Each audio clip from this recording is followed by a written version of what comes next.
Thank you. I feel I must clarify this hooker that won the Booker business.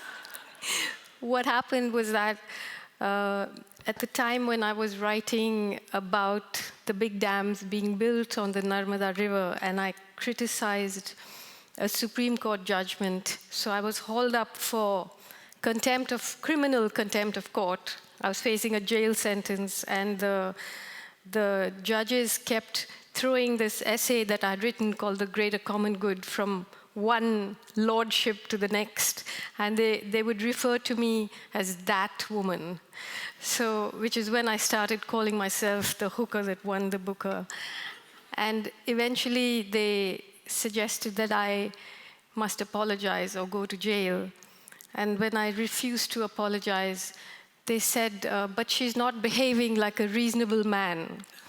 So that was, a reasonable man is a legal concept. So that was the sort of genesis of this. So I'm going to treat you badly and read a part which is towards the end of the book. And the reason for this is that I've actually done quite a lot of readings, and now I want to read different parts, you know? So this is, I mean, you saw the film. This part is set in Kashmir, and the chapter is called The Untimely Death of Miss Jibin I. Ever since she was old enough to insist, she had insisted on being called Miss Jibin. It was the only name she would answer to. Everyone had to call her that. Her parents, her grandparents, the neighbors too. She was a precocious devotee of the Miss fetish that gripped the Kashmir Valley in the early years of the insurrection. All of a sudden, fashionable young ladies, especially in the towns, insisted on being addressed as Miss Momin, Miss Ghazala, Miss Farhana. It was only one of the many fetishes of the times. In those blood-dimmed years, for reasons nobody fully understood, people became what can only be described as fetish-prone. Other than the Miss fetish, there was a nurse fetish, a PT instructor fetish, and a roller skating fetish. So in addition to checkposts, bunkers, weapons, grenades, landmines, cassipirs, concertina wire, soldiers, insurgents, counterinsurgents, spies, special operatives, double agents, triple agents, and suitcases of cash from the agencies on both sides of the border, the valley was also awash with nurses, PT instructors, and roller skaters. And of course, misses. Among them, Miss Jibin, who didn't live long enough to become a nurse, nor even a roller skater. In the Mazar-e-Shohada, the martyr's graveyard, where she was first buried, the cast iron signboard that arched over the main gate said in 2 languages, "We gave our todays for your tomorrow." It's corroded now, the green paint faded, the delicate calligraphy flecked with pinholes of light. Still, there it is after all those years, silhouetted like a swatch of stiff lace against the sapphire sky and the snowy, saw-toothed mountains. There it still is. Miss Jibin and her mother were buried along with 15 others, taking the toll of their massacre to 17.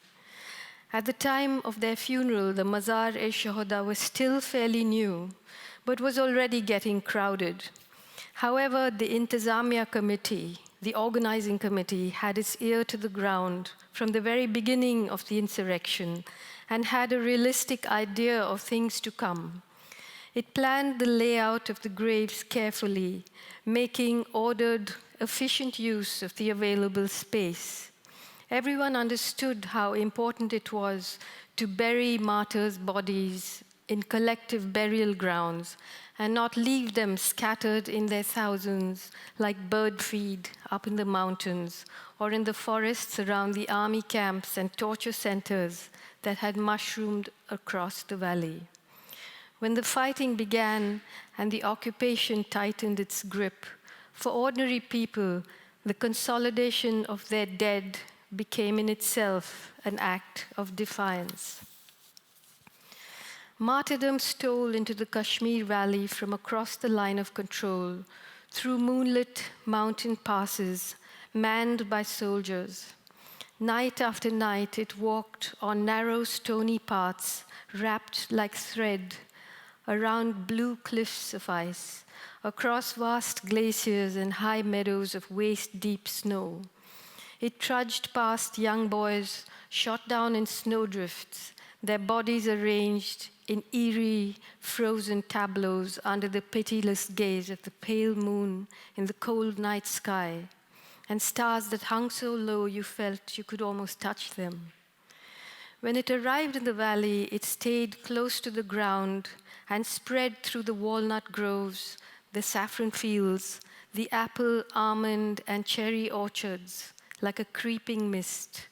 It whispered words of war into the ears of doctors and engineers, students and laborers, tailors and carpenters, weavers and farmers, shepherds, cooks, and bards. They listened carefully and then put down their books and implements, their needles, their chisels, their staffs, their plows, their cleavers, and their spangled clown costumes.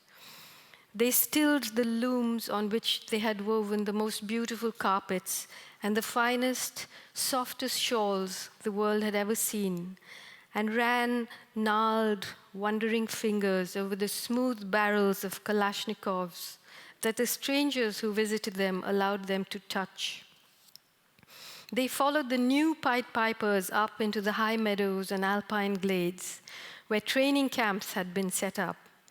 Only after they had been given guns of their own, after they had curled their fingers around the trigger and felt it give, ever so slightly, after they had weighed the odds and decided it was a viable option, only then did they allow the rage and shame of the subjugation they had endured for decades, for centuries, to course through their bodies and turn the blood in their veins into smoke.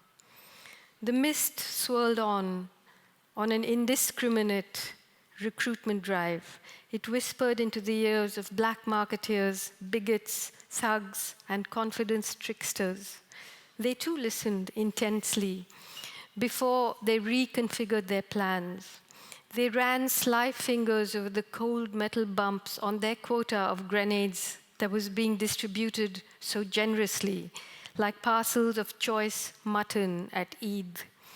They grafted the language of God and freedom, Allah and Azadi, onto their murders and new scams. They made off with money, property, and women. Of course, women. Women, of course. In this way, the insurrection began. Death was everywhere. Death was everything. Career, desire, dream, poetry, love, youth itself. Dying became just another way of living. Graveyards sprang up in parks and meadows, by streams and rivers, in fields and forest glades. Tombstones grew out of the ground like young children's teeth. Every village, every locality had its own graveyard. The ones that didn't grew anxious about being seen as collaborators. In remote border areas near the line of control, the speed and regularity with which the bodies turned up and the conditions some of them were in wasn't easy to cope with.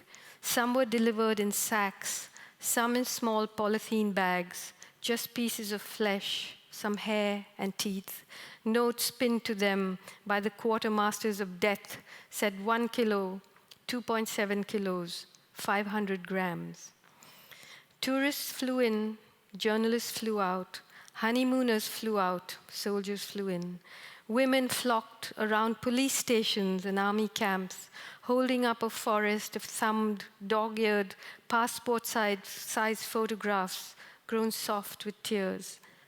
Please, sir, have you seen my boy anywhere? Have you seen my husband?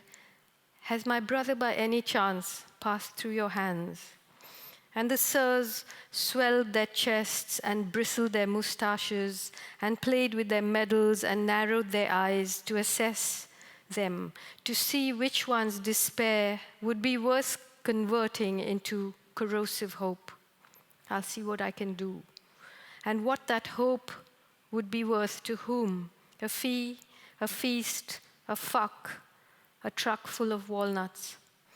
Prisons filled up, jobs evaporated, guides, touts, pony owners and their ponies, bellboys, waiters, receptionists, toboggan pullers, trinket sellers, florists, and the boatmen on the lake grew poorer and hungrier. Only for the grave diggers there was no rest. It was just work, work, work, with no extra pay for overtime or night shifts. In the Mazar-e-Shahuda, Miss Jabin and her mother were buried next to each other. On his wife's tombstone, Musa Yeswi wrote, Arifa Yeswi, 12 September 1968 to 22nd December 1995, wife of Musa Yeswi. And below that, Ab wahan khak udhati hai khizan, phool hi phool jahan the pehle. Now dust blows on autumn's breeze where once were flowers, only flowers. Next to it, on Miss Jabin's tombstone, it said, Miss Jabin, 2nd January 1992 to 22nd December 1995, beloved daughter of Arifa and Musa Yeswi. And then, right at the bottom, in very small letters, Musa asked the tombstone engraver to inscribe what many would consider an inappropriate epitaph for a martyr. He positioned it in a place where he knew that in winter it would be more or less hidden under the snow, and during the rest of the year, tall grass and wild narcissus would obscure it, more or less. And this is what he wrote.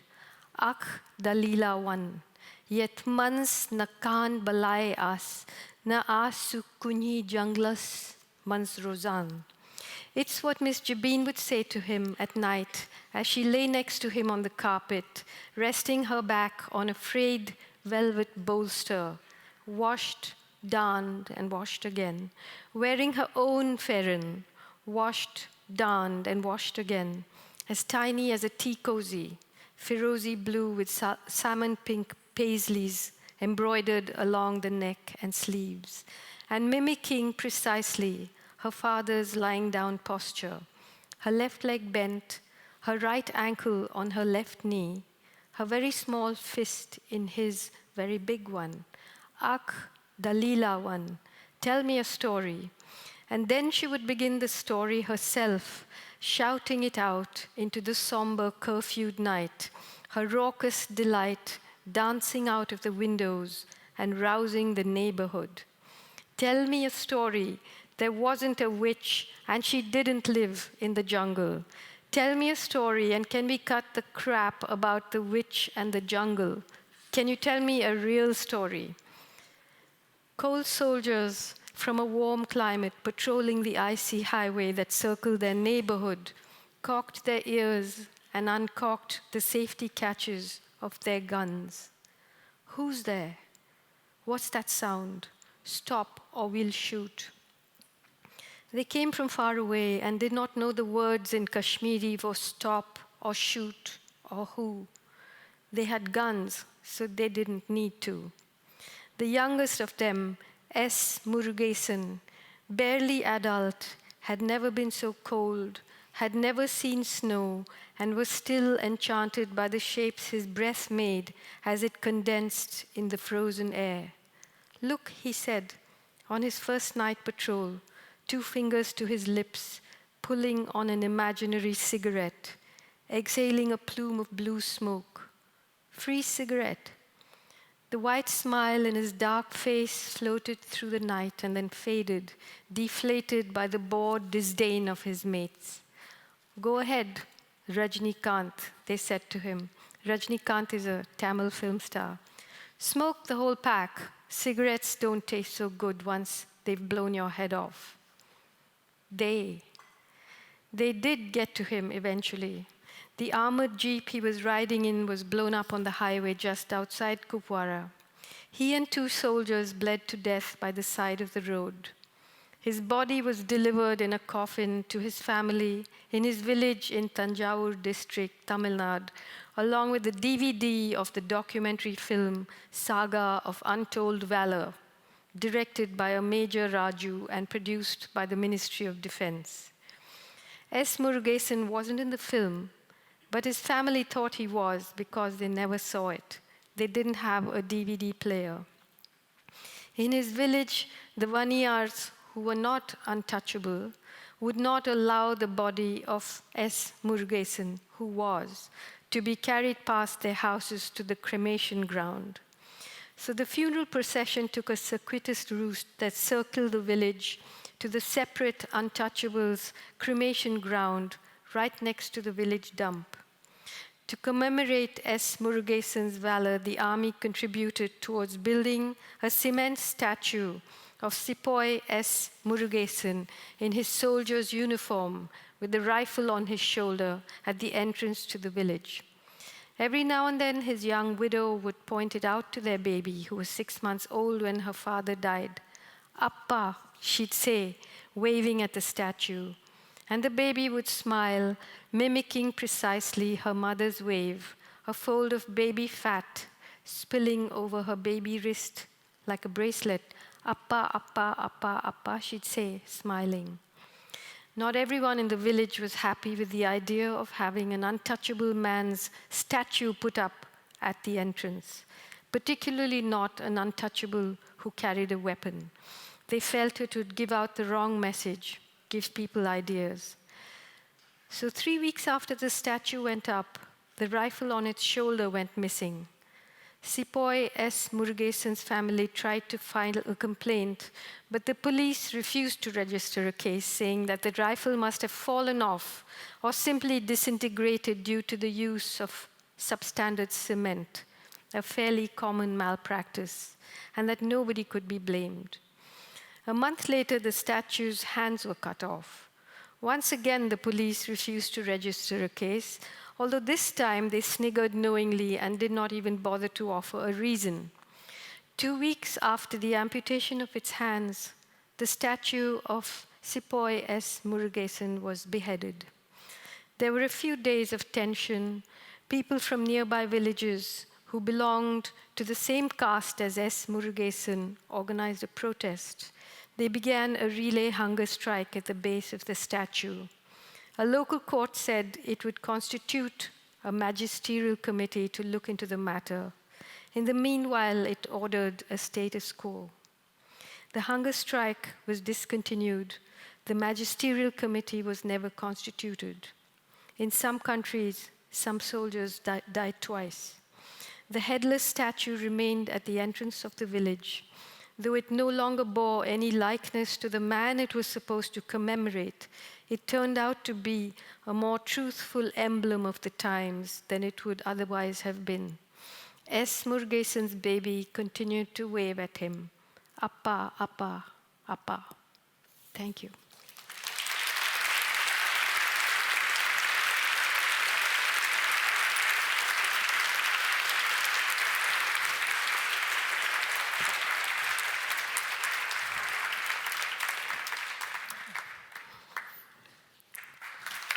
Thank you.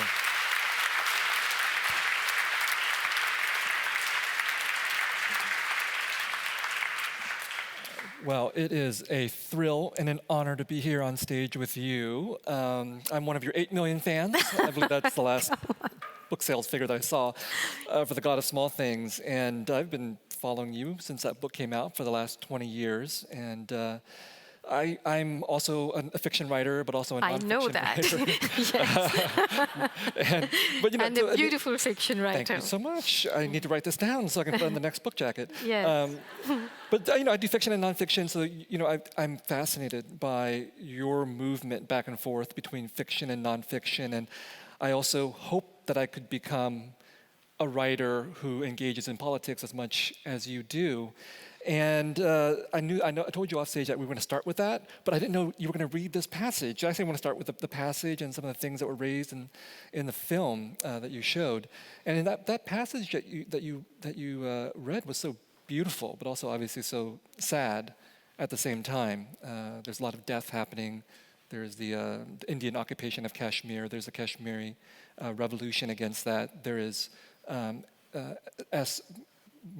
Murugesan, the untouchable soldier whose fate then becomes symbolic of so many of the different things that are happening to the people of India and Kashmir of different kinds of backgrounds. And I'm just wondering, I'm recalling a quote from the New Yorker review of the Ministry of Utmost Happiness, where the reviewer said, compares you to Gabriel Garcia Marquez and Salman Rushdie, and says that you all use magical realism in order to depict the horror but not make it so tedious. Do you agree with that assessment of your writing? No, I just can't understand why people think I do magic realism, I don't know. I just don't know where it comes from. I asked someone once, and they said, you have a person who builds a guest house in a graveyard. I said, you want to see photographs? Like, I mean, people live in graveyards. In India, graveyards are obviously now ghettos. Only Muslims bury their dead, and Christians, but Hindus don't. And so graveyards are now, the Hindu right ridicules them, contests why should they be given this space. They should be forced to cremate their dead. And I spend a lot of time, actually, in graveyards where people live. In fact, the cover of the book is a picture of a grave of an unknown person in the Dargah of Nizamuddin Aulia. And for years and years, there have been two women who sleep on either side of this grave, So I don't know, perhaps the realism that we experience is magical for people who don't experience it. But, to turn that into a genre of literature is to deny our reality in some ways, Yeah.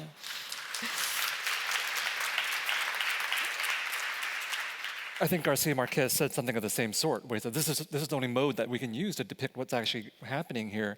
And the fact that you were focusing on graveyards in this passage reminds me of something else that you said, where you were talking about how part of the novel is about graveyards that have paradises in them, because the guest house that's built in this particular graveyard is called the Paradise Guest House. And some paradises have graveyards in them, and Kashmiri Valley is one of these paradises. And that summarizes, or expresses one way in which I think your novel is weaving back and forth between these extremes of the paradise and the graveyard. Your calling as a novelist is to draw our attention to these graveyards, to all of the horrible historical events that have led to this. I think the other thing is that perhaps there too, there's a difference in perception of, in the West, people think of graveyards as the place where the dead are interred. Whereas in the graveyard in Delhi, where Anjum, one of the main characters, begins to enclose the graves of her relatives and then turns it into the Jannat guest house. Jannat in Urdu means paradise. And then in Kashmir, which is often referred to as Jannat, as paradise, because it's so beautiful. It's a holiday resort, and as I read, it's being covered by graveyards. But there too, the dead. In fact, Musa, one of the characters, writes this letter to his daughter, saying, in Kashmir, actually the dead are alive, and the living are only dead people pretending. So there's a constant sense in which the graveyard is not necessarily a place for the dead. And the borders between the living and the dead are pretty porous in this book. They just move around like guests at a party in different rooms. They come and go. There's a kind of communion that goes on between humans and animals, between the dead and the living, and so on. And a place that is so, in a way, your book, it's about the horror of war and the aftermath of war. And the horror in this book is that it's supposed to be peace. It's supposed to be democracy. It's supposed to be the way everything is all right. And all this is covered over, So there is a sense in which people, even just the physical space there is so, everything is contested. So there are places where there are people running tea shops in graveyards, they clean the grave, serve the coffee, whatever. So it's every space and every person is so layered, Mm-hmm. And one of the things that you said at the end of the film clip is a line from the end of the novel about becoming everything. And there is a way, obviously, in the novel in which you are trying to connect all these different aspects of life in India and the politics in India, but not just humans, but not just people of different castes and backgrounds or different political beliefs, but also humans and the dead. Humans and animals, humans and the environment, all of that. And I think it's part of what makes The Ministry of Utmost Happiness really a really powerful novel, because there's this a huge ambition in there to connect all these different things. And many writers don't want to do that. Yeah, well, I actually don't think, I think you have to make the effort that people make is to not connect them. The truth is that you don't have to connect them. They are connected, And I think increasingly the way people are trained, whether it's academics or journalists, to kind of mark off their fields of expertise and then act as if that is something that functions on its own, whereas it's not, Whether it's caste, whether it's gender, whether it's... these are not subjects, This is in the air. This is what we breathe night and day.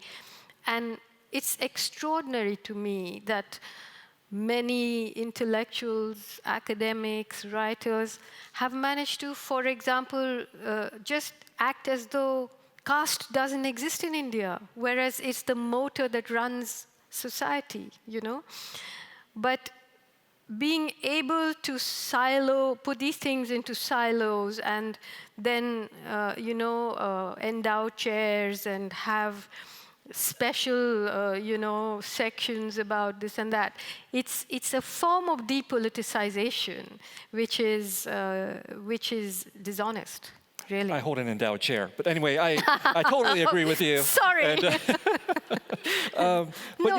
I didn't mean that all endowed chairs are terrible, but I'm just saying, to separate these things into sort of NGO headings or funding, ways in which things are funded, and therefore you just stop, like if you specialize in environment, then you're not supposed to know anything about caste or whatever it is. Whereas novels, the power of novels is that they do connect. I totally agree. I think everything is connected, right? And I think it is partly a willful act for people not to see that, but it's also what dominant society, dominant ideology encourages, whether it's in India or in the United States, where I think many people don't want to see the connections between many different kinds of problems. And I identify with you as a writer because you are someone who has said that not seeing is not an option for you.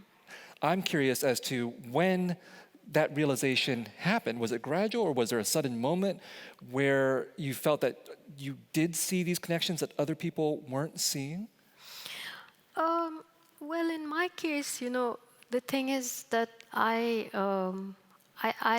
have a very peculiar background for an Indian. India is a society which, from the outside, or from the hippie side, everybody looks at as this anarchic, Bollywoody, yoga, Gandhi, vegetarian, whatever. But in truth, obviously, it's a very, very policed society. It's a society that lives in the fine grid of caste and ethnicity and religion and all that. And I come, like most of the people in this book, I don't fit into that grid because my mother married outside the community, then got divorced, and not from a big city, you know. So we grew up, my brother and I, in this little village in which the God of Small Things is set, where it was made clear to me, especially to me as a girl, that no one was going to marry me, I didn't belong there, blah, blah, blah. And not asking me whether I wanted to marry them, which I didn't. But anyway, separate. So I grew up sort of on the edge, watching all this, and trying to understand it. I think at a time when I was very, very young, So watching my mother, for example,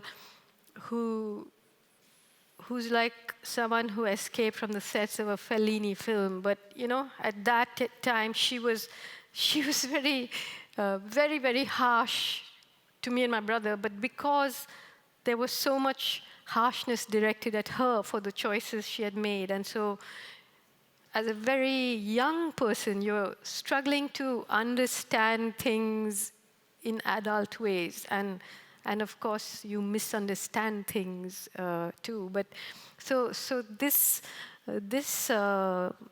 began for me very, very early.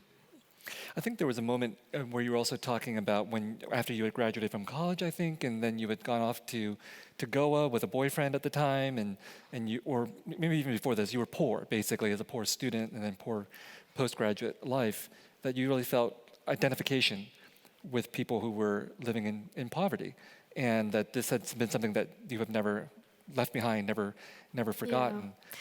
Well, I was 16 when I sort of stopped going home, and I used to work, and I put myself through architecture school, and then by the time I finished, by the time I was in fifth year, I knew that I wasn't going to be a architect, building houses for rich people or whatever. So I became very interested in city planning, and at some point I just gave up all of that, and I used to earn a living selling cake on the beach. Then I got fed up of that, came back, and I lived, even while I was in college, in a sort of squat, which was within the walls of an old monument. And to be, in a city like Delhi when you're 17, 18 on your own, and you see how the most vulnerable survive. And that becomes your basic premise of trying to understand anything, I used to live in the dargah close to the dargah of Nizamuddin Aulia, which is where Tilotama, one of the characters, lives. And every morning I used to have tea with all the beggars and derelicts, and we used to all gossip, about things. Because I used to cycle to work, and every day they would be like, "Oh, so you survived today?" Because the traffic was so bad. And I think it, one of the greatest crises in India today is the fact that people don't know how to talk to each other. And I'm not talking about language. I'm saying that when you see, the World Economic Forum, the Prime Minister or the rich businessmen, you look at them and they don't even know how to go to a village. They don't know how to enter a house. The language doesn't exist anymore for the powerful to speak to the vulnerable, When you listen to judges in court, that they don't understand how.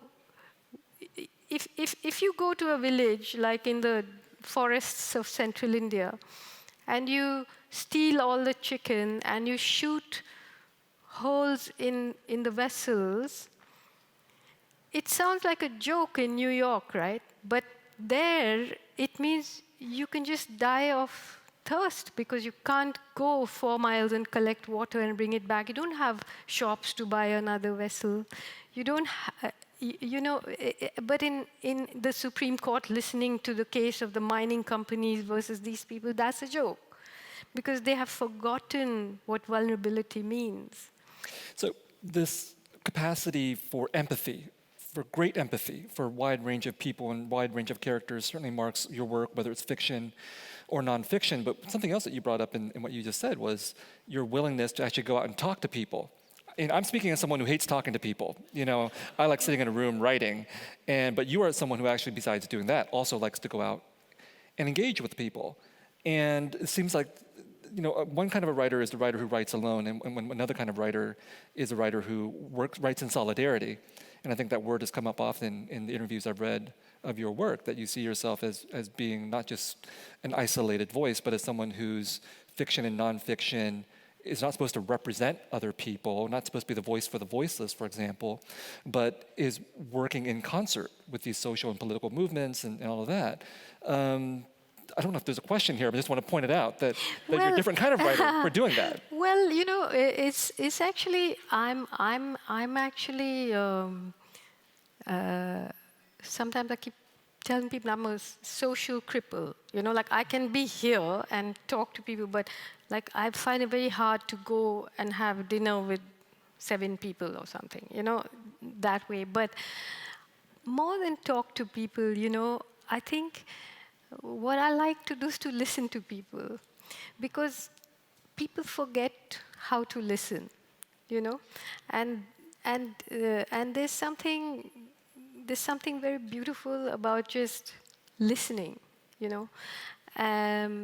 So it's not that, the Ministry of Utmost Happiness is not a book that's written in solidarity with anybody or any movement or anything like that, but it is, to me, the fundamental desire of a writer to understand the terrain in which they write, So I need to know it intimately, and for that I need to listen, which is not. So when I'm in Delhi, for example, nobody ever invites me for anything because they know I won't go. Like no marriage, no dinner, no this, no that. No.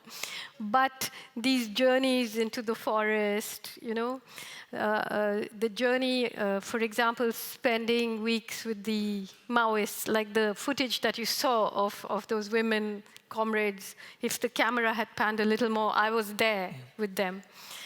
And sometimes you come across the most unexpected things. There was a moment when all of us went to the river to bathe, So there were these armed guerrillas. There was me.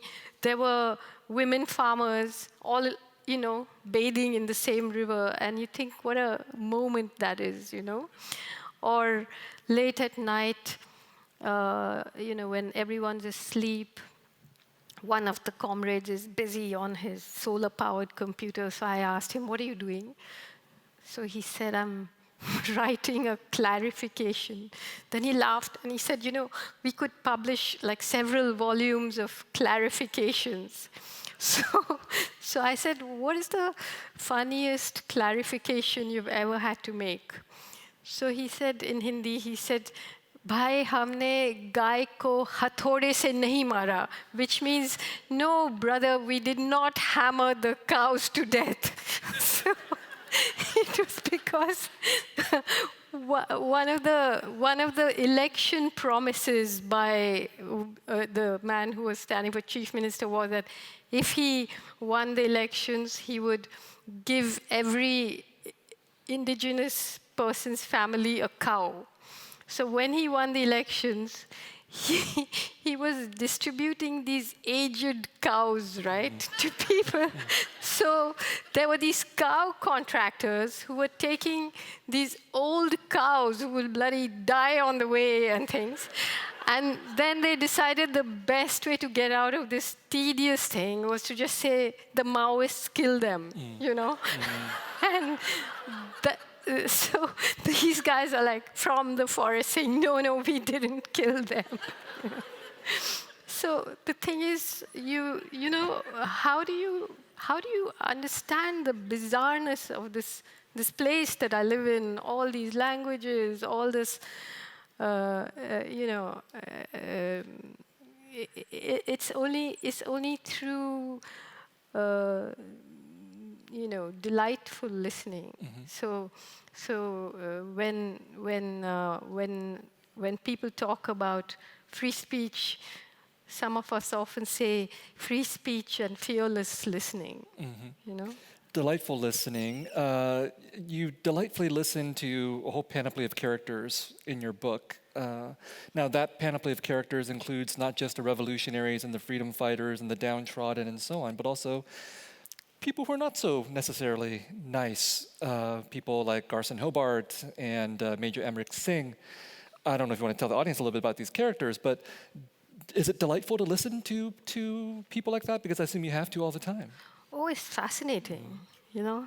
I mean, Garson Hobart is a character. He's called Garson Hobart because he plays that in Norman a college play that they're doing, which never gets performed. His actual name is Biplab Dasgupta, and he's very much part of the Nehruvian sort of upper caste, secular, fallen now Indian state, you know.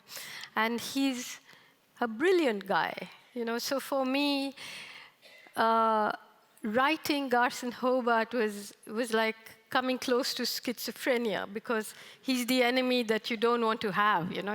He's a brilliant guy. There's no question of it. He's not easy meat, you know. And so it was a game in a way. You know, he's funny, he's self-deprecating, and he has the expansive ability to wait that the state always has, you know, to allow people to let off steam. And it's wonderful the way he'll tell us about how Kashmir is managed, for example, that he says, you know, we deliberately took the decision that every time someone is killed, when these hundreds of thousands of people come out, let them come out, pull the army back, let them let off steam, and then they'll all go home, you know. And the other thing he talks about is how when the insurrection began and it didn't have any leadership, how do you know who to watch? You fund newspapers against yourself, and then the voices will emerge. Then the resistance will have a face. Then you'll know who to get, you know. So he's a pretty brilliant guy, you know. And Amrik Singh too. Amrik Singh is a captain, a major in the Indian Army, who then eventually has to flee, and guess where he comes? To the United States. But he's also a creation of the system, you know. He's not just a crazed killer. He's someone who's given the latitude to do that work, right? And he plays, you know. And then when they're fed up of him, they farm him off, you know. I mean, you've talked about how in order to write your characters, you have to love all of your characters, which would include these two men who are scary, each in their own different ways. Major Emmerich Singh, because he tortures and kills a lot of people, and Garson Hobart, because he seems to represent the security apparatus, the guy who's not going to get his hands dirty, but who's observing everything from afar, as you're saying. Was it hard to love these characters? Well, love is a complicated thing, right? I mean, when I say love them, it doesn't mean love them like, you know, a lover, but love them because you lavish attention as a writer on them, and that is the form of love a writer gives a character, you know. So yes, it was very important for me, and I mean, it would be silly, right, if we just loved the lovely ones, you know. What would that mean? Well, I wrote an essay for the New York Times, a few months ago, where I said I have to find empathy even for Donald Trump. That was very hard for me to do. It still remains hard for me to do. But maybe it would be too boring to have him in a novel, right? You say. You can't beat the reality show that is the Trump presidency. But these two characters, I just want to keep talking about them because I think their fates are very interesting. They meet conclusions that are. Could I read a little paragraph of Garson Hobart so that you know who he is? I'm sure I can find it quickly. Oh yeah. So this is Garson Hobart. He's the only character who's in the first person. He insisted on being in the first person. His suzerainty over me as a citizen. So he's talking about the time when he was a student, in 1984. And he says, for a few days after the assassination of Mrs. Gandhi, mobs led by her supporters and acolytes killed thousands of Sikhs in Delhi. Homes, shops, taxi stands with Sikh drivers, whole localities where Sikhs lived were burned to the ground. Plumes of black smoke climbed into the sky from fires all over the city. From my window seat in a bus on a bright, beautiful day, I saw a mob lynch an old Sikh gentleman. They pulled off his turban, tore out his beard, and necklaced him, South Africa style, with a burning tire while people around stood baying their encouragement. I hurried home and waited for the shock of what I had witnessed to hit me. Oddly, it never did. The only shock I felt was shock at my own equanimity. I was disgusted by the stupidity, the futility of it all, but somehow I was not shocked. It could be that my familiarity with the gory history of the city I had grown up in had something to do with it.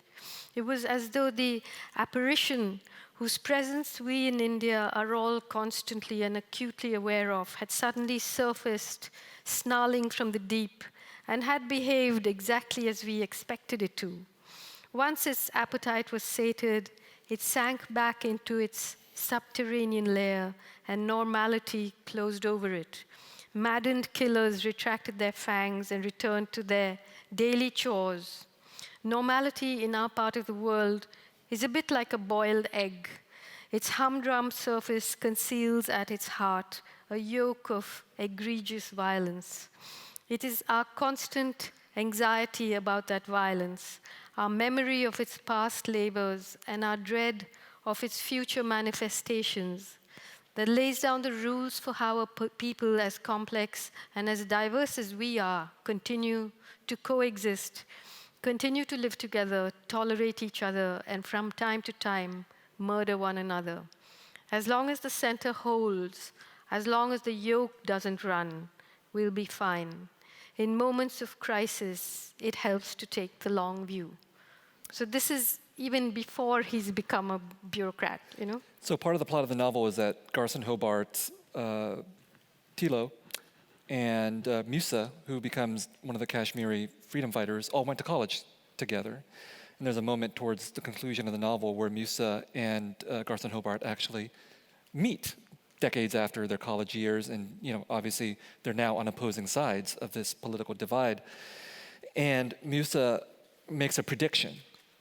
He says, what India is doing to Kashmir is going to lead to the self-destruction of India. And this thought stays with Garson Hobart, And I'm wondering, is Musa deluded? Is that actually what you think will happen? The internal contradictions of India will lead to its own destruction? Well, in some ways it's already happening because India is a country which, from the day it became independent from British rule, August 1947, there has not been a single day when the Indian army has not been deployed within its own borders against, quote unquote, its own people, whether it's Assam, Nagaland, Mizoram, or Kashmir, or Punjab, or Gujarat, Hyderabad. It's constantly at war. And again, I mean, if you look at who those people are, it's always indigenous people, Christians, Muslims, Sikhs, Dalits, so there's this very militarized upper caste state at war. But now, what Musa is talking about is the fact that there are two conflicts this book has contains in it. One is the conflict in Kashmir, and the other is the conflict in central India, which you saw, the battle against these big mining companies. The forests are full of paramilitary. And what has happened is very interesting, that in Kashmir, which is on the border, the army for now close to 30 years is gradually becoming an administrative force, like the police, corrupt, bloated. And in Bastar, the police are becoming like the army, gunships, helicopters, grenades, bombing, burning villages, all that. So gradually, every institution is becoming completely corroded, completely communalized. And this is what Musa is talking about, the fact that, I mean, for the first time in the history of India, 4 judges of the Supreme Court came out and did a press conference saying that democracy is in danger. The 4 people that you saw being flogged in the film, they were flogged 2 years ago. It led to a huge amount of unrest. And the people who flogged them have recently been released, and they flogged them again. They flogged the same men again? Same men. One of the men committed suicide because he was so humiliated, the other 3. The killers who were convicted and sentenced to death for the mass murder of Muslims in Gujarat are all being released now in time for the next elections. So you see, history books are being rewritten. Everything is, slowly imploding in ways which come from being able to absorb this kind of violence while continuing to maintain the hypocrisy of democracy, I mean, there are other places where there's more violence, but they don't pretend, I couldn't help when I was reading The Ministry of Utmost Happiness and, reading the part about the self-destruction and then hearing you talk right now, thinking, could describe the United States in some ways, in terms of the erosions of democracy, for example, and the incapacity of the majority to see some of the things that this country is doing, both internally within its own borders and externally, which is even more invisible to so many people in this country. So going back to that idea of seeing and not seeing, there's a lot of willful not seeing in this country as well. Well, I mean, I don't spend much time here, but I can see some parallels, but at the same time, I'd be wary of making direct comparisons, because in a way, what is happening in India right now is something that was set into motion at the turn of the 18th and 19th century, the 19th and 20th century. And now, from the 1920s, there's been this organization called the RSS, to which Modi belongs. It's an organization inspired by Mussolini and Hitler openly. Modi and many of his ministers belong. It is the most powerful organization in India today. It has hundreds of thousands of volunteers. It is not the political party that makes decisions. It is this organization. And it has sort of compromised all these big institutions of democracy, So what I see here is elite institutions unable to deal with a lunatic in the White House. Like, you don't have the protocols, to take him out of that place, but, but all the elite institutions are angry with him.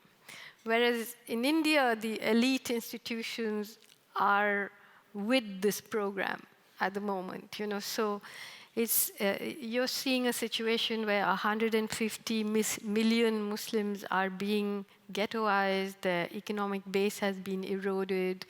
You're seeing a very militaristic police society. You have laws like the Armed Forces Special Powers Act or the Unlawful Activities Prevention Act, where now there are thousands of people in jail, I've never been so anxious about what's going on there, Now we have elections coming up in a year, and you can see that the government is trying to polarize, trying to create a situation where, none of us really know how to respond, because whatever you do, it deepens the polarization. Whatever you say, it deepens the polarization. If a man has been hacked to death and that video has been put up on YouTube, people are collecting money for the defense, legal defense of the murderer. The little girl who was raped in Jammu, she was raped, she was held in a temple, she was bludgeoned to death, but it wasn't just these 5 men who did it. There are thousands of people, including women, who are marching in support of that, So that is the thing that one can't wrap one's head around now, The rot that is setting in, where 3 people, 2 godmen, and then the rapist of this little girl, you had to have lockdown in states because people are going to protest because the men who are convicted of rape are being supported by their followers, How do you think about that? You've been confronting these political issues in India since at least 1998, when The End of Imagination came out, and you were dealing with India's nuclearization. It's been 20 years where you've been actively political as a writer, as an intellectual, as an activist. And I'm just wondering if it's exhausting, because I think about something that Pankaj Mishra wrote in The Guardian. He was saying, well, people in the West, audiences in the West, expect writers from these so-called third world countries, or I don't know if India can even call that, but non-Western countries, to be political. We look at other countries and we see these terrible things happening, and the West expects writers to be political. But Mishra points out, and I think he's right, that in places like the United States and England, writers have the luxury of not being political. That's a whole separate issue. But do you feel that this is something that you have to confront, this demand to be explicitly political, and is it exhausting? No, not at all. That's good to hear. It's not exhausting. Yeah. It's not exhausting. It's exhilarating. It's important to be in the world, and it's not as if I do it as a duty. And when I want to withdraw, I do, as I did when I was writing the last few years, when I was writing this, it's not all about current affairs, It's about deepening your understanding. And so, to me, it would be exhausting to keep quiet and to,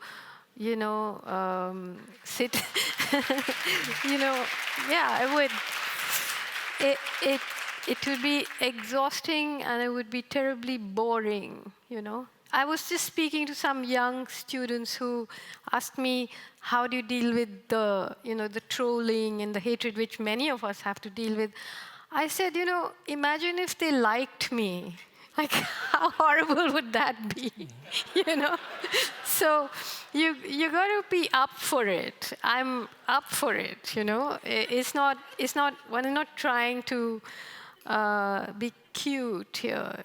So it's exhilarating, because when for instance, when I write the political essays, they are immediately translated into so many Indian languages.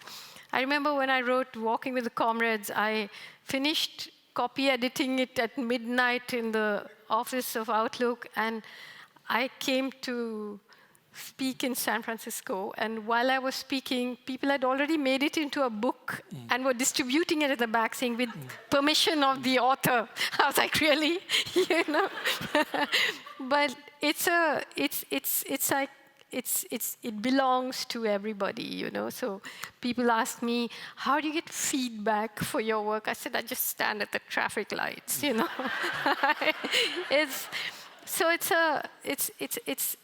the way it should be, like an author and people, and it's like a direct shot into the veins, you know. There's no arbiters in the middle. You're not sitting around waiting for good reviews or awards or whatever it is, you know. Those are those don't matter that much.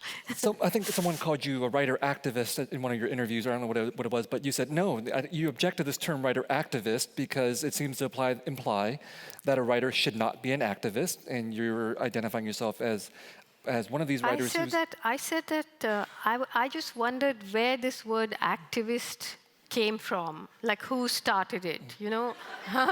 Because there was a time when that's what writers did. They engaged with society, they argued, they fought, they were political. And this word activist is a slightly strange word, don't you think? I mean, I say that's like calling me a sofa bed or something. You know? Why does it suggests that writers should be in some nursery, you know, playing with their stuffed toys while the real world goes to work, you know? So you think that there was a time in the past when writers on the average were more engaged than they are now, whether it's India or the West? I wonder what it is about, you know, but yeah, sure. I mean, maybe at the time when our concerns were whether or not we would be beheaded, we were more serious than when the concerns are whether or not we'll be on the bestseller list, or you live between literary festivals and bestseller lists or something like that, you know, where the market has begun to play a part in, you know, even in genres of writing, like you're quickly wanting to say, what is this book about? Can you tell me in 3 sentences? You know, which shelf should I put it in? And so on. So I had this very funny experience at a book fair in India where the algebra of infinite justice was in the maths section. Ordinary Person's Guide to Empire was in the travel section. Listening to Grasshoppers in the entomology section. God of Small Things was in religious section. So, but yeah. Wow. You know, maybe on that note, if you want to take questions, I can't beat that answer. Do you want to take questions from the audience now? Of course. Yeah, I think Paul has a few. So I'm going to read the questions here, but don't answer me because the questions come from there. Sorry, if you ask me, I answer you. Okay, all right. Well, the first question is for you, Viet. Really? Okay. How do you engage people to tell you their stories? And the context is, my parents are also Vietnamese refugees, but I don't know their story. Well, specifically in the Vietnamese context, all you really have to do is listen, because Vietnamese people can't shut up. At least that's my experience growing up. The problem is, of course, that they are not necessarily telling you the stories or the answers that you want to hear, or they're not responding to the questions you want to ask because they're not listening back. So, I'm sorry. I have problems with Vietnamese people, you know. I know them very well. But seriously, I mean, the idea of listening is absolutely crucial to being a writer.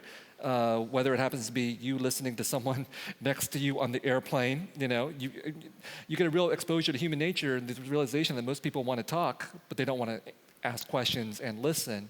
And likewise, in the context of growing up in an immigrant or refugee environment, I think it is very difficult because it often is the case that your parents don't want to tell you what you want to learn specifically, but you listen long enough and you'll hear something. And sometimes you'll hear something in the absence of them saying something. So I mean, the silence is as actually crucial as what they're talking about. And so being able to understand where that silence is coming from is important too. I remember when I was 11 years old, my mother told me, you know, Paul, we have 2 ears and 1 mouth. I think probably because I wasn't listening. I think this question is for both of you. Can you share a hopeful story? No, I could just stop there. That's a pretty good question.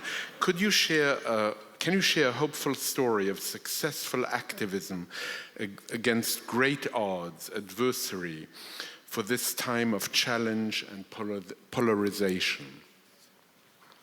I can. Can you?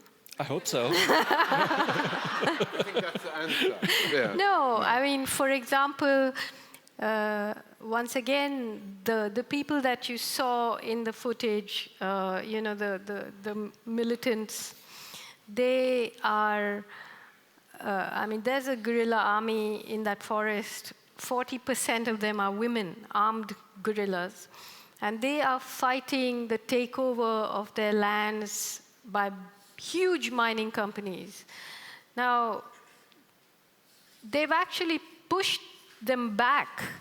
They may not, I don't know how long that will be, but you are seeing right now the poorest people in the world stopping the richest corporations in their tracks, you know.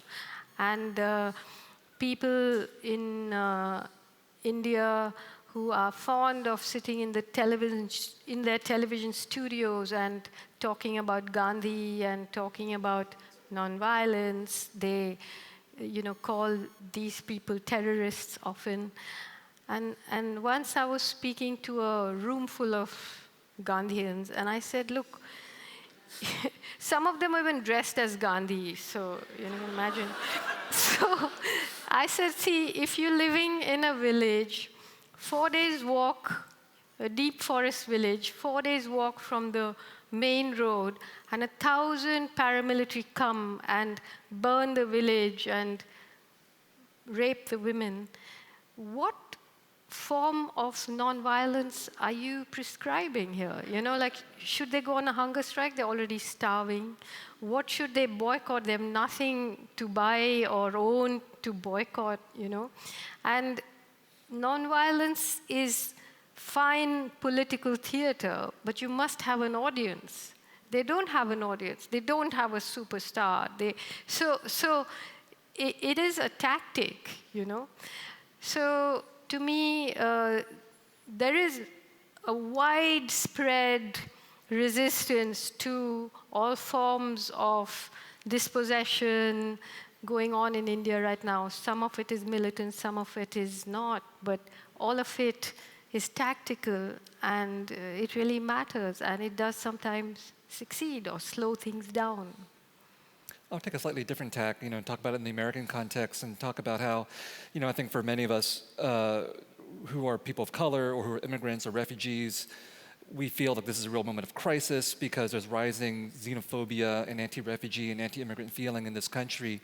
And it is bad, but this is not new. You know, this is cyclical. It's only been in the last 50 or 60 years where this country has actually been open to a more equitable immigration and refugee policy and have welcomed people from different kinds of countries here outside of Europe. And so I look back upon history and think we actually have made a difference. I mean, the various kinds of social and political movements that have come before have actually shifted the landscape. So for example, when I was in high school, I went to a primarily white high school with a handful of us who were of Asian descent. And we knew we were different. And every day for lunch, we'd gather in a corner of the campus and we'd call ourselves the Asian Invasion. You know, and by the time I finished college, I was part of the Asian American movement. And that idea of just this one particular movement goes back to this notion that Asians in this country have been attacked, have been discriminated against, have been subjected to all kinds of violence, all kinds of exclusion since the middle of the 19th century. And yet out of that, they were able to build a variety of social and political movements that coalesced so that now, you know, we have something called Asian Americans, which is progress in a lot of ways, so that's the hopeful story. But with every progress, there's also changes and setbacks. So now, in the 1960s, becoming an Asian American was about being anti-racist, anti-war, anti-imperialist, about solidarities with decolonization movements and other peoples of color in this country. And now that may still be true for some, but a lot of Asian Americans are against affirmative action. And they're against further immigration. And they're against refugees. So the political shifts have opened up other kinds of political battles that we still need to fight, and that's kind of disappointing. Yeah. But it's also an outcome of the positive results of the struggles that have been happening for the past century and a half too. That we're now free to be jerks.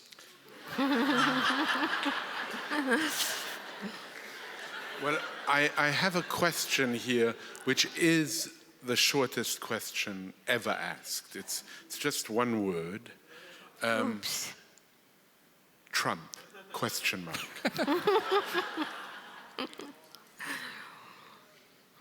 Well, I was speaking at the Brooklyn Public Library yesterday, and somebody asked me this question in a longer format. This had the virtue of concision. Yes, but what I said was that, one of the dangers that we do face today is for us to get so anxious about Trump and so anxious about Modi that we forget that they emerged through a sewage system. And we got to look at the shit, So we have to understand that to over-personalize things also doesn't get us anywhere. He uses up so much oxygen, and so I don't know. Maybe there should be a committee of doctors or something put in charge of the commentary, and then everyone else can do. Imagine just losing sight of a system that created him. He's like, I think he's like come out of the toxic effluent of a system, which neglected whole populations. And then he emerges as their savior. Modi, on the other hand, is the system, so they are not the same in any way. But still, I would not, to me, as I said, the RSS is the system there. They can replace Modi with someone else any minute.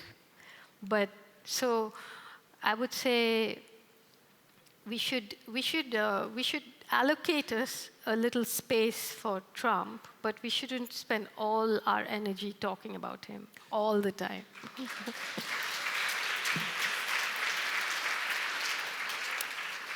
Well, I would say, besides Trump question mark, the other part of the question should be Obama question mark. Yeah.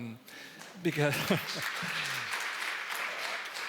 I think for example, just talking about writers, a lot of writers have become radicalized in the age of Trump. They're shocked that we could have a country that could produce Trump.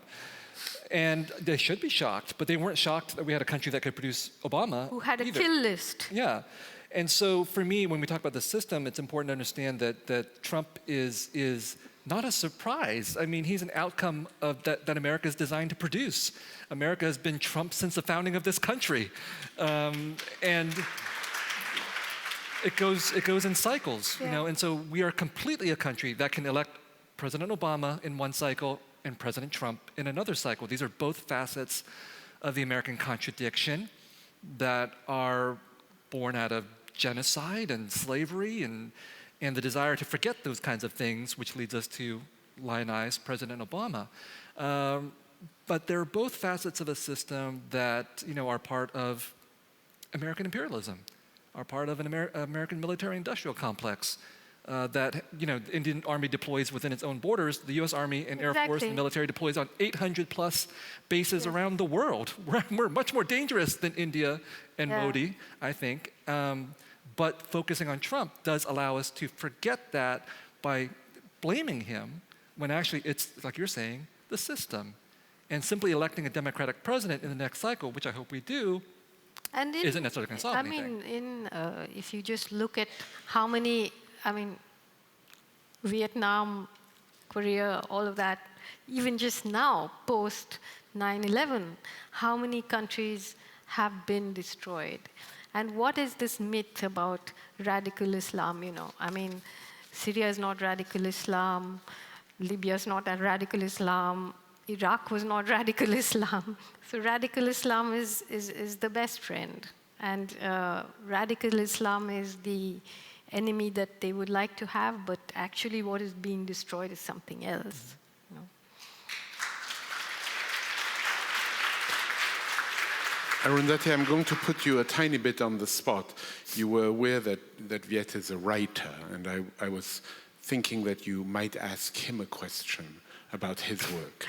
Well, I would like to well, if it's a question or if you'd like to speak about it, but I thought that your book was fabulous. And I was just so happy. The part where you write about, well, the Hamlet, which is Apocalypse Now. But I think, you know, where you say he who has the means of production owns the means of representation. And that has been so important in constructing a completely false narrative of the history we're talking about. So I wonder if you want to talk about that a little more. Well, that was a very important passage in the book for me. And my publicist is in the audience. You make sure you wrote down that she said my novel is fabulous, okay? Just make sure you do that. And there are all these witnesses, okay. But that line is very important because I think that one of the problems of being a writer in this country is that it's easy to lull yourself into believing that your representation is going to make a difference. And it can, you know, your novel or your film can make a difference and all that kind of stuff. But unless you actually own the means of production, the difference that you make is only going to go so far, right? So for those of us who imagine ourselves as political writers or committed writers, and I fantasize about myself in that way, I always have to sort of think about that other dimension, that in order for a true transformation to take place, we have to own the means of production as well. There's not going to be true justice in representation until there's true justice in production, and that's where revolutions actually take place. And so in the novel, I just wanted to deal with that in just one industry, which is the Hollywood industry. And of course, what I'm talking about in the late 1970s is still with us today in the contemporary moment. Just if we're talking about Hollywood, that here we see basically They won the war, right? They won the war. They won the war. The U.S. doesn't need an official ministry of propaganda. It's got Hollywood. Yeah. That's advancing this kind of American ideology. We don't need Hollywood producers forced to make propaganda. They just already agree with the same ideology that inhabits the Pentagon.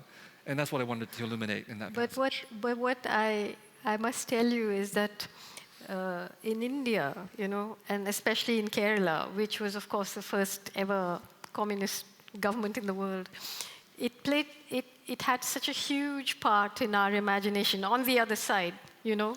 So I remember the first debate that I ever did when I must have been 9 or something, and it was all about the running dogs of imperialism. And, you know, Vietnam, the chant in the 1960s was Amar Gam, Tumar Gam. Gam means village. Amar Gam, my village, your village. Amar Gam, Tumar Gam, Vietnam, Vietnam, you know. So there's a lot of I mean, I grew up with the other side of the propaganda, if you like, but it was, I was enraged by Apocalypse Now, you know. And I remember, you probably remember the beginning of The God of Small Things is about, you know, a little country further east with rivers, rice fields, and communists was being bombed enough to cover it with 6 inches of steel. So I did grow up with this idea that I was a gook, you know, too. It was, but I mean, whatever, you know, they have their means of production, but your book is very, very important. Well, I think about how in Ministry of Utmost Happiness, I think that you're talking about the Kashmir Revolution, but you're also sort of foreshadowing some of the possible outcomes of that, there is this way in which all revolutions inspire. Vietnam inspired people all over the world, and the Vietnamese Revolution inspired people all over the world. And one of the great sadnesses of that is the outcome of that revolution wasn't so great. Yeah. For the imagination of the global left, Vietnam is frozen as this moment of revolutionary inspiration, and the actual Vietnam, the country, is far from revolutionary today. It's just a hotbed of global capitalism, in which the Communist Party is basically a capitalist party. And so I think there is some warning in the Ministry of Utmost Happiness about that, because you talk about how the freedom fighters, the line is ever hardening and ever shifting further and further left, and there's no more room for compromise, and I can sort of see and then where he this says, is going. first victory and then annihilation of ourselves, because we will destroy ourselves in the fight, even if we win. You will destroy yourself and we will destroy ourselves. And yet, it's so important to believe that revolution is possible, and one of the saddest things in India now is just that the idea of, all over the world, the idea of justice, that huge and beautiful idea of justice has shrunk to a discourse on human rights, which is not the same thing. The shriveling of language itself is a horror, Couple more questions. Before we end with Arundhati reading a passage in closing, what influence has Salman Rushdie had on your work? Well, Salman Rushdie is a person who, I do think that he's, there are books he's written which have been greatly influential, not necessarily to me, but he's a fine writer, But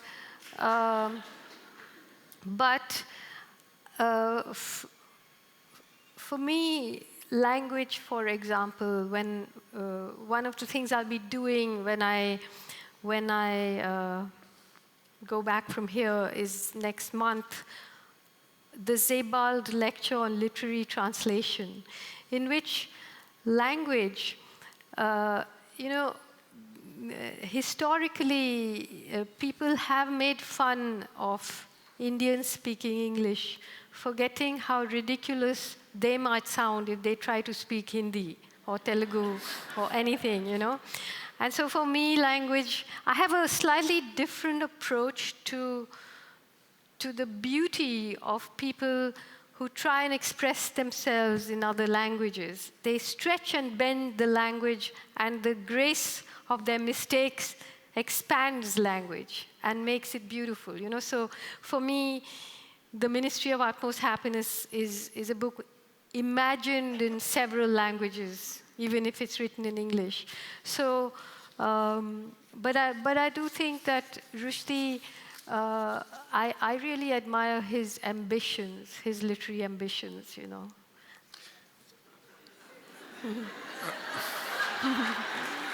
Why is everybody laughing? Two more questions. Describe your utopian society. It begins in a graveyard with a guest house. Well, in some ways, if you look at the people who live in the Jannat guest house in the graveyard, you look at who lives there, who dies there, and who's buried there. It is a revolution and a utopia, in a very small, delicate, and ungrand way, Utopias are easy to imagine and hard to achieve. They're not meant to be achieved. They're not meant to be achieved, yes. But even the aspiration to get there. I have a little 5-year-old son, and I teach him, and all the other parents teach their kids sharing and empathy, or I hope they're teaching their kids sharing and empathy. Maybe not all of them are succeeding, but sharing and empathy, these are things that are easy to say, and you enforce it upon children, but extremely difficult to enforce in a society or to encourage in a society where we are not inclined to share and to empathize very often. If we can somehow make that happen, both at the level of emotions but economics as well, that'll edge us closer to utopia. So, a world without Facebook? Maybe. So in closing, in terms of questions before you read, this question, which is really for both of you once again, and comes back to the question of listening, but in a different way. I'm truly passionately interested myself in the question of listening, being often on the stage. I think one of the most important things is actually to listen, which is so much harder than talking. You wouldn't know it from this moment when I'm talking to you. But here it goes. You have made the basis of your art the practice of listening. Do you ever feel unheard yourself? Every time I go home to see my parents.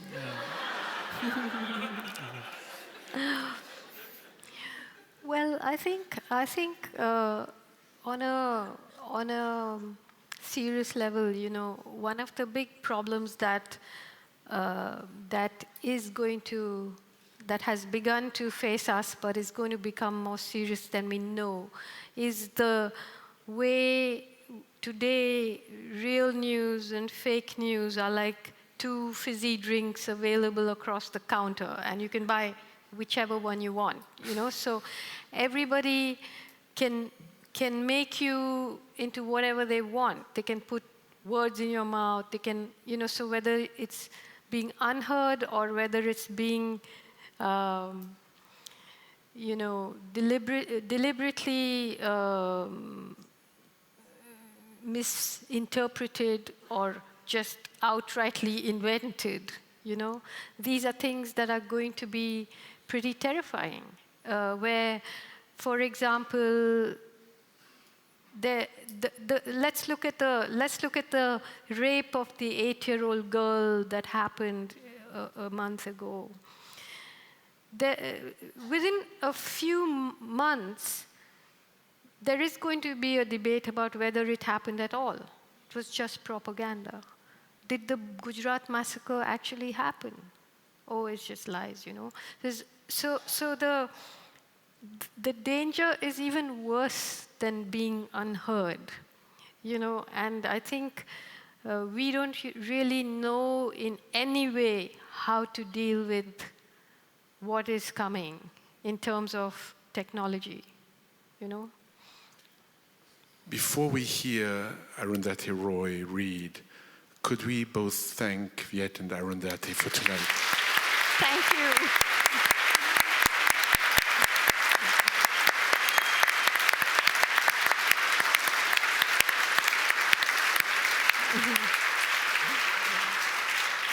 Arundhati, this is your moment. So this is going to be a very, very short reading, just to give you a slightly more, the book is not just only politics. So this is a chapter called The Tenant. The spotted owlet on the streetlight ducked and bobbed with the delicacy and immaculate manners of a Japanese businessman.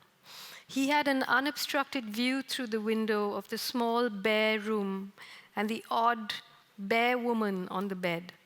She had an unobstructed view of him too. Some nights she bobbed back and said, "Moshi, moshi," which was all the Japanese she knew. Even indoors, the walls radiated a bullying, unyielding heat. The slow ceiling fan stirred the scorched air, layering it with fine, cindery dust. The room showed signs of celebration. The balloons tied to the window grill bumped into each other, desultorily, softened and shriveled by the heat. In the center, on a low painted stool, was a cake with bright strawberry icing, sugar flowers, a candle with a charred wick, a matchbox, and a few used matchsticks. On the cake, it said, "Happy birthday, Miss Jibin." The cake had been cut, a small piece eaten. The icing had melted and dribbled onto the silver foil-covered cardboard cake base. Ants were making off with crumbs larger than themselves, black ants, pink crumbs. The baby, whose birthday and baptism ceremonies had been simultaneously celebrated and successfully concluded, was fast asleep. Her kidnapper, who went by the name of S. Tilotma, was awake and concentrating. She could hear her hair growing. It sounded like something crumbling, a burnt thing crumbling. Coal, toast, moths crisped on a light bulb. She remembered reading somewhere that even after people died, their hair and nails kept growing, like starlight, traveling through the universe long after the stars themselves had died. Like cities, fizzy, effervescent, simulating the illusion of life while the planet they had plundered died around them. She thought of the city at night, of cities at night, discarded constellations of old stars fallen from the sky, rearranged on earth in patterns and pathways and towers, invaded by weevils that have learned to walk upright. A weevil philosopher with a grave manner and a sharp mustache was teaching a class, reading aloud from a book. Admiring young weevils strained to catch each word that spilled from his wise weevil lips. Nietzsche believed that if pity were to become the core of ethics, misery would become contagious and happiness an object of suspicion.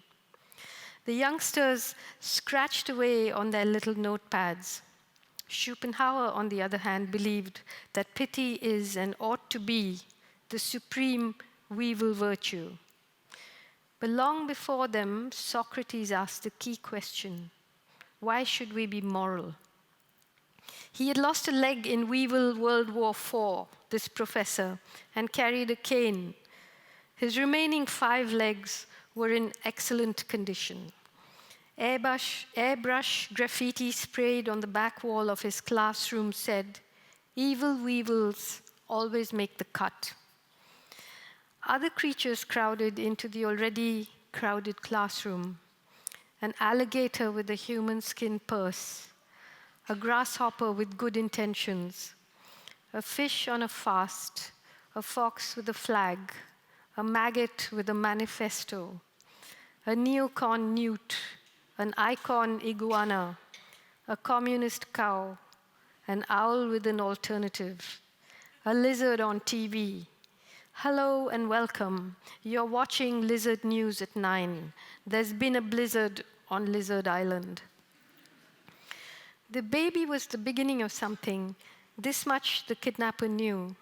Her bones had whispered this to her that night. The said night, the concerned night, the aforementioned night, the night hereinafter referred to as the night, when she made her move on the pavement. And her bones were nothing if not reliable informants. The baby was Miss Jibin returned. Returned, that is, not to her. Miss Jibin the first was never hers, but to the world. Miss Jibin the second, when she was grown to be a lady, would settle accounts and square the books. Miss Jibin would turn the tide. There was hope yet for the evil weevil world. Thank you. Thank you.